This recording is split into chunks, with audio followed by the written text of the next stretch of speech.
महालक्ष्मी देवीची कहाणी। श्री गणेशाय नमः।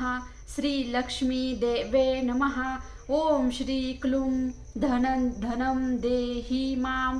ओम धनदाय नमस्तुभ्यं। निधि पद्माधिपाय च भवन्तु त्वप्रसादान्मे धनधान्यादि संपदः। ध्यानी ध्यानी ध्यानी ध्यानी श्री लक्ष्मी देवीची कहाणी। द्वापार युगातील सौराष्ट्र देशाची मोहिनी 8 पाट नगर होतं। तिथं एक राजा होता। राजाचे नाव होतं भद्रश्रवा। तो शूर होता, दयाळू होता, प्रजादक्ष होता, देवा ब्राह्मणांना साधू संतांना सुखवीत होता। राजाच्या राणीचे नाव होतं सूरजचंद्रिका। ती रूपानं सुंदर होती, पण स्वभावानं गर्विष्ठ होती। मागच्या जन्मी ती होती एक वैश्याची बायको। नवऱ्याचं तिचं भांडण होई, घरी वैतागली, गेली निघून रानात। तिथं पाहिलं सुवासिनींना, त्या करीत होत्या लक्ष्मी व्रत। तिनं पाहिलं व त्यांच्या बरोबर तसं व्रत केलं। दुःख गेली, दारिद्र्य संपलं, परिस्थिती सुधारली। देवीची भक्ती करीत होती। पुढे गेली ती मरून, पुढचा जन्म श्रीचाच आला।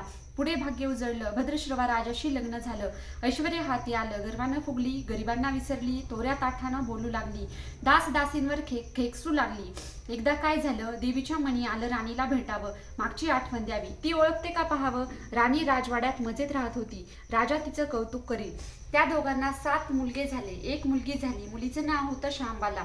एके दिवशी अचानक देवीनं म्हातारीचं सोंग घेतलं, फाटकं वस्त्र ल्याली, हाती काठी घेतली आधाराला, हळूहळू पावलं टाकीत आली राणीला भेटायला। वाड्याशी आली आणि आरोळी दिली। आहो आहो आहे का कुणी घरी, घालील का कुणी घास। दासी आली बाहेर, म्हातारी दिसली समोर। तिने विचारलं, कोण ग तू, कुठून आलीस, काय काम काढलंस, तुझं नाव काय, गाव काय, काय हवं आहे तुला। म्हातारी सांगू लागली। हळू आवाजातच तशात खोकलाही येई मधून मधून। म्हातारी म्हणाली, माझं नाव कमलाबाई, द्वारकेहून आले इथं राणीला भेटायचे। कुठे आहे ग राजाची राणी। दासी म्हणाली, राणी साहेब आहेत महालात, मैत्रिणीशी गप्पा मारताहेत, त्यांना सांगितलं तर मलाच रागावतील, तुला कशाला भेटणार त्या, तुझा अवतार पाहून तुझ्यावरच खेक असतील, उनं दुनं बोलतील, मैत्रिणीही तुला हसतील, तू इथे बस आडोशाला थोडा वेळ। मैत्रिणी गेल्या की सांगते त्यांना। म्हातारीलाही राग आला होता, तीही संतापली। तुझी राणी पैशावर भाळली, माणुसकी विसरलीये, मागच्या जन्मी होती दरिद्री, आज झाली राणी, पण ती माझ्यामुळेच। मीच तिला देवीचं व्रत सांगितलं, तिनं केलं, आता देवीच्या कृपेने राणी पदावर बसली, पण देवीची आठवणही नाही तिला।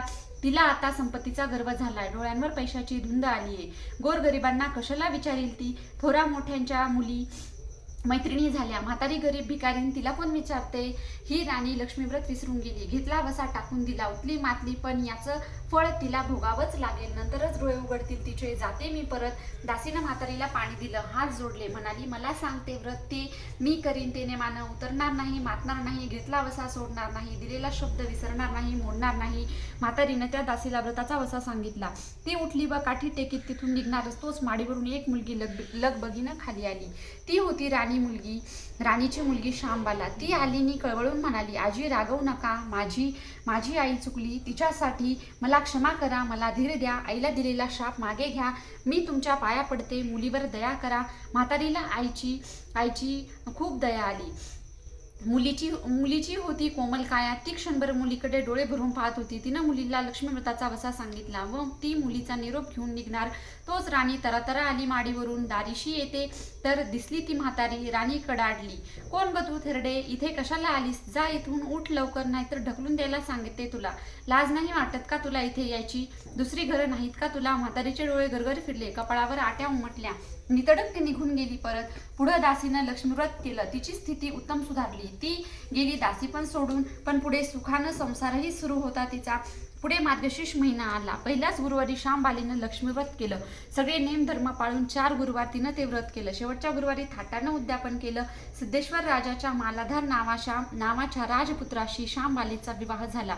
तिला राजवैभव मिळाले। लक्ष्मीव्रताच्या प्रभावाने तिचा संसार सुखासमाधान चालू लागला। पण भद्रश्रवा व सूरजचंद्रिका राणी यांना हळूहळू वाईट दिवस यायला लागले होते। शत्रूनं भद्रश्रवाचं राज्य लुबाडलं। सूरजचंद्रिका राणी होती, तिची स्थिती बदलली। भद्रश्रवाला फार वाईट वाटे, राणीला रडू कोसळलं, पण करणार काय, एक एक दिवस चिंतेने उगवत होता, तसाच मावळतही होता। रानावनात हिंडून कष्टाचे दिवस ती काढत होती। भद्रश्रवाला वाटलं मुलीकडे जावं, तिला पाहावं। तो एकदाच तिच्या घरी निघाला। चालून चालून दमला होता, नदी तीरावर विसाव्यासाठी थांबला। राणीची दासी नदीवर येत होती, तिनं भद्रश्रवांना पाहिलं, ओळखलं, परत लगबगीनं घरी गेली, राजाला बातमी सांगितली, मालाधरानं माणसं पाठवली, रथ पाठवला, शूरवीरांना घरी आणलं, मान सन्मान केला, नवी वस्त्र दिले व गळ्यात हार घातला. श्यामबाला वडिलांची नीट व्यवस्था ठेवत होती. राजाचे दिवस मजेत जात होते. आता परत जायचा विचार त्यांच्या मनानं घेतला. जावयाला तसं सुचवलं. भद्रश्रवा मुलीचा व जावयाचा निरोप घेऊन निघाला. जावयानं नोकराजवळ एक हंडा दिला. मोहरांनी भरला होता तो. नोकरांच्या सोबतीनं राजा पुन्हा घराकडे परतला. चंद्रिकेला भेटला. हंडा पाहून ती खुलली. हंड्यावरचं झाकण काढलं तर आत पाहते तो काय, आत दिसले कोळसे. सूरज चंद्रिकेने कपाळावर हात मारून घेतला. नवऱ्याला सांगितलं. तोही चकित झाला ते ऐकून. दुःखाचे दिवस संपत नव्हते. दारिद्र्याचे भूक सुटत नव्हते. चिंतेने ढग सभोवर दिसत होते. काळजीचा वणवा भडकत होता. सूरज चंद्रिकेला एक एक दिवस अडचणीचा वाटत होता. तिच्याही मनानं घेतलं, एकदा मुलीला भेटावं, डोळे भरून पाहावं. आपल्या नशिबाची भूक आपणच सोसायला हवेत, दुसरं करणार कोण. एका गुरुवारीच ती घरून निघाली. मुलीच्या गावच्या नदीत तिही बसली. अगदी दमून गेली होती ती. त्यावेळीच एक दासी नदीवर आली. तिनं राणीच्या आईला ओळखलं. ती महाली गेली. राणीला बातमी दिली. तुमची आई नदी काठी बसलीये, खूप दमलेली दिसली. तिला आणायला पाठवा कुणीतरी. श्यामबालेनं रथ बोलावला. आईला घेऊन यायला सांगितलं. आई रथात बसून घरी आली. श्यामबालेनं पाहिलं. आईला तिनं प्रेमानं मिठी मारली. मुलीच्या घरचं ऐश्वर्य पाहून तिचे डोळे तृप्त झाले होते, पण तोंडातून शब्द फुटत नव्हते. आईला स्नान करायला सांगितलं. मग पैठणी नेसायला दिली. गळ्यात सोन्या मोत्यांचे अलंकार घातले. आईचं रूप उठून दिसू लागलं. दुपारची वेळ झाली. श्यामबाला लक्ष्मी व्रताचा वसा करीत होती. लक्ष्मी देवीची भक्तिभावानं पूजा करीत होती. आरती झाली. धूप दीपांचा वास दरवळत होता. श्यामबालेला उपवासच होता. तो ती कडकडीत करी. अगदी निराहार राहून आईच्या जीवनाची तयारी झाली होती. तिनं आईला जेवायला बोलवलं आणि आईला मागच्या जन्माची आठवण दिली. ती लक्ष्मी व्रताचा वसा करीत होती. लक्ष्मी देवीच्या कृपेनं ती राणी झाली होती. ती म्हणाली, श्यामा मी पण जेवत नाही, मीही तुझ्याबरोबर उपवासच करीन.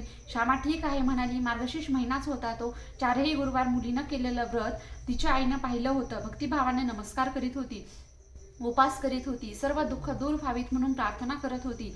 महिना संपला व घरी जायचा विचार ठरला. तिला पोचवायला श्यामबाला बरोबर गेली होती. 4 दिवस राहून श्यामबाला परत निघाली. मालाधरानं पूर्वी पाठवलेला हंडा तिनं घेतला. त्यात मीठ भरलं व तो नोकराजवळ देऊन ती पुन्हा आपल्या राजवाड्यात आली. मालाधराशी गप्पा गोष्टीत वेळ जात होता. त्यानं सहज विचारलं, माहेराहून काय आणलंस? श्यामबालेनं बरोबर आणलेल्या हंड्याकडे बोट दाखवलं. मालाधरानं झाकण काढलं. आत काय दिसलं त्याला? मिठाचे खडे. अगं वेडे, हे मिठाचे खडे कशाला? इथे नाही का मिळत मीठ? हो मिळतं ना, पण हे मीठ माझ्या वडिलांच्या राज्यातलं आहे. वडिलांचं राज्य सौराष्ट्रात होतं. तिथल्या शेजारच्या समुद्राचं आहे हे मीठ. समुद्र तीरावरती दूरवर माझ्या वडिलांचं राज्य पसरलं होतं. पण आज श्यामबालेच्या सांगण्यातील गोम राजानं हेरली होती, पण तो विचारचक्रात गुंतला होता. श्यामबाला सांगत होती, हे मीठ जीवनाचं अमृत आहे. मिठानंच अन्नाला रुची येते. मीठ नसेल तर सारे पदार्थ अळणीच, बेचव.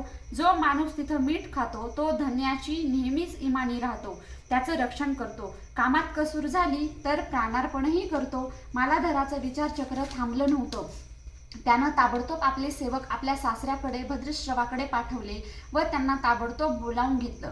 भद्रश्रवाला या तातडीच्या बोलवण्याचा काहीच अर्थ कळत नव्हता, पण अधिक विचार न करता तो तातडीनं जावयाकडे आला.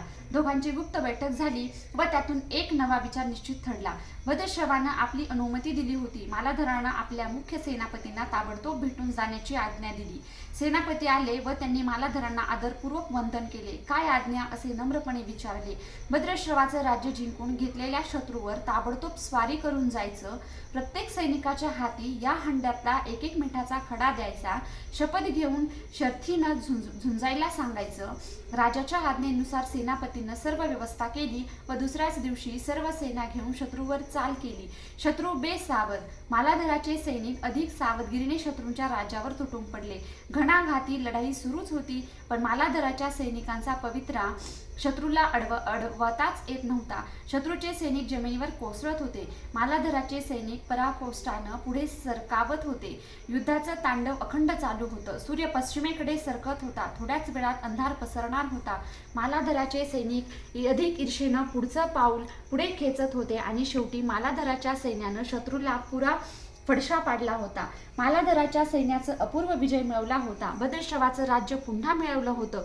मालाधराला व श्यामबालेला ही आनंदाची वार्ता सेनापतीनं ताबडतोब कळवली. मागे राहिलेल्या सैनिकांनी त्या शत्रूच्या राज्यातील मुख्य खजिना लुटला. अफाट संपत्ती त्यांना मिळाली होती. ती पोत्यात भरून मालाधराकडे आणली. त्यात सोन्याच्या मोहऱ्या होत्या, अनेक नाणी होती, कित्येक शस्त्रांचा साठाही होता. मालाधरानं भद्रश्रवाला चंद्रिका राणीला घेऊन यायला सांगितलं. ती आल्यावर घरात आनंदाला उधाण आलं होतं. तो होता गुरुवारचा दिवस. श्यामबालेनं लक्ष्मी व्रताची पूजा केली, आरती केली, धूप दीपांचा सुगंध दरवळत होता. तिनं व तिच्या आईनं उपवास केला होता. रात्री देवीची आरती झाली, देवीला नैवेद्य झाला व सर्वांचं मिष्टान्नाचं जेवण झालं. मार्गशीर्ष महिन्यातला हा शेवटचा गुरुवार, लक्ष्मी व्रताचा शेवटचा दिवस. या मंगल मुहूर्तावर मालाधरानं भद्रश्रवाचं राज्य त्याच्या स्वाधीन केलं व या व्रताची खरी सांगता झाली. राजा राणी परत आपल्या सौराष्ट्रात आली. सूर्यचंद्रिकेनं पुन्हा लक्ष्मी व्रताचा वसा घेतला व तो आजन्म पाळला. घरची स्थिती पुन्हा पूर्वीप्रमाणे सुधारली होती. राजाने 7 मुलगे कुठेतरी दूरदेशी गेले होते. तेही अचानक घरी आले. त्यांना पाहून आई वडिलांना जो आनंद झाला त्याचं वर्णन शब्दात सांगणं अगदी अशक्यच. श्री लक्ष्मी देवीच्या व्रताचा हा अपूर्व अनुभव राजा राणीने पुढे सतत घेतला. त्यांचे जीवन निश्चित झालं होतं. दुःखाचं वादळ पूर्ण थांबलं होतं. सुखाचे वारे सर्वांनाच सुखवीत होते. अशी ही 60 उत्तरांची कहाणी सर्वांनी वाचावी, ऐकावी व लक्ष्मीच्या कृपेनं त्यांचं घर सदैव फुलावं अशी 5 उत्तरां सुफल संपूर्ण करून सर्वांनी देवीला वंदन करावं ही प्रार्थना. लक्ष्मी मैया की जय.